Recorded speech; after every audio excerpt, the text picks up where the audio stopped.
Disney Princess Snow White and the Seven Dwarfs, Good Housekeeping. Snow White and Prince were going to be married. Her dear friends, the Seven Dwarfs, were filled with joy to see Snow White so happy. But they knew they were going to miss her, not to mention her wonderful cooking and how she kept their cottage so clean and tidy. Snow White was also worried about how the little men were going to get along without her. She decided it was time they learned how to cook and clean for themselves. First, let's see you sweep out the cottage, she said. Remember to push the dirt out the door and not just move it around on the floor. The Dwarfs all grabbed brooms and set to work.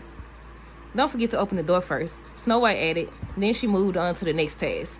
Now we'll do the laundry.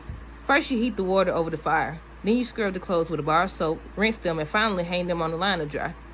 Dopey was first in line. He jumped into the tub and rubbed the bar of soap all over the clothes he was wearing. Dopey said, Snow White, it's easier if you wash the clothes after you've taken them off. A bit later, the Dwarfs trooped into the kitchen for a cooking lesson. Now we're going to make stew, said Snow White. You take a little of everything you have on hand, throw it into a pot, and let it simmer for a long time.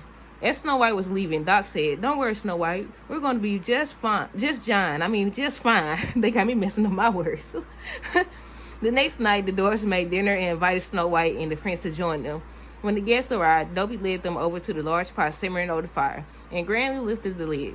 And old boots, some socks, a bunch of flowers, and a cake of soap were floating on the top. We made it with a little bit of everything we had on hand, just like you said, Sleepy said. Perhaps we should go over that recipe again, Snow White said with a laugh. The end.